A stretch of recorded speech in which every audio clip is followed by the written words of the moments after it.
শাখার সম্মানিত সভাপতি শ্রদ্ধাভাজন মুরব্বী যারা এই কায়েতপাড়ায়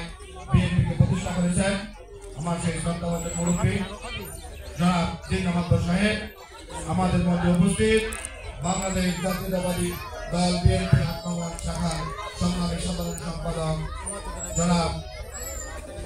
আব্দুল মান্নান সাউদ, আমাদের মধ্যে উপস্থিত বাংলাদেশ জাতীয়তাবাদী স্বেচ্ছাসেবক দল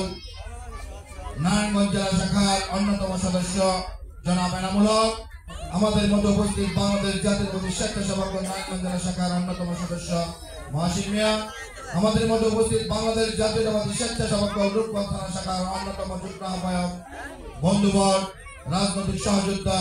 মুরাপাড়া ডিগ্রি কলেজ শাখার সাবেক নির্বাচিত সকল সাধারণ সম্পাদক জনাব সোহেল রানা,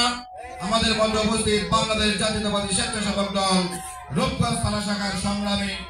যুগ্ম আহ্বায়ক বন্ধুবর